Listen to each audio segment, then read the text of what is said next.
श्री स्वामी समर्थ. खूप वर्षांपूर्वीची गोष्ट आहे. लंकेचा राजा रावण अत्यंत पराक्रमी, विद्वान आणि शिवभक्त होता. त्याला वेद, शास्त्र आणि संगीत याचेही उत्तम ज्ञान होते. पण त्याच्यामध्ये एक मोठा दोष होता, तो म्हणजे अहंकार. एकदा रावणाच्या मनात विचार आला, मला संपूर्ण विश्वात सर्वात शक्तिशाली बनायचे आहे. अशी शक्ती मिळाली पाहिजे की कोणालाही माझा पराभव करता कामा नये. त्यासाठी त्याने भगवान शिवाची कठोर तपश्चर्या करण्याचे ठरवले. रावण हिमालयातील कैलास पर्वताजवळ गेला. तेथे त्याने अनेक वर्षे कठोर तपश्चर्या सुरू केली. दिवस, महिने आणि वर्षे उलटली, पण भगवान शिव प्रकट झाले नाहीत. रावणाला तरीही हार मानली नव्हती. त्याने आपली भक्ती आणखी वाढवली. असे सांगितले जाते की भगवान शिवाला प्रसन्न करण्यासाठी रावणाने त्याचे एक एक मस्तक अर्पण करण्यास सुरुवात केली. एक मस्तक कापून अर्पण केले, मग दुसरे, तिसरे असे 9 मस्तके अर्पण केली. जेव्हा तो 10वे मस्तक अर्पण करणार होता, तेव्हा भगवान शिव त्याच्या समोर प्रकट झाले.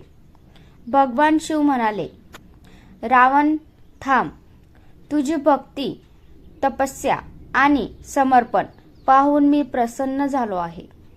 भगवान शिवांनी रावणाला त्याची सर्व मस्तके परत दिली आणि अनेक वरदानही दिली. शिवांनी त्याला अतुलनीय सामर्थ्य दिले. तसेच भगवान शिवने त्याला चंद्रहास नावाची दिव्य तलवारही दिली. भगवान शिवाच्या कृपेने रावण अधिक सामर्थ्यवान झाला. पण जसजशी त्याची शक्ती वाढली तसतसा त्याचा अहंकारही वाढू लागला. एकदा अहंकाराच्या भारात रावणाने संपूर्ण कैलास पर्वत उचलण्याचा प्रयत्न केला. त्याला वाटले की मी इतका शक्तिशाली आहे की कैलास पर्वतही उचलू शकतो. ते पाहून भगवान शिवने आपल्या पायाच्या अंगठ्याने पर्वत थोडासा दाबला. त्यामुळे रावणाचा हात पर्वताखाली अडकला. रावण वेदनेने ओरडू लागला. तो अनेक वर्षे तेथे अडकून राहिला होता. तेव्हा त्याला आपल्या अहंकाराची जाणीव झाली.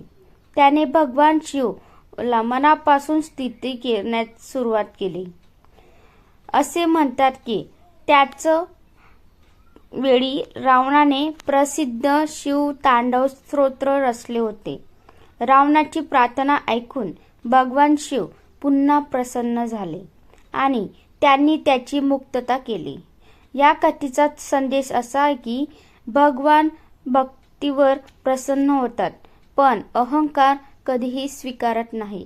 भक्ती कितीही मोठी असली तरी अहंकार शेवटी विनाशाचे कारण ठरतो. म्हणूनच संत म्हणतात,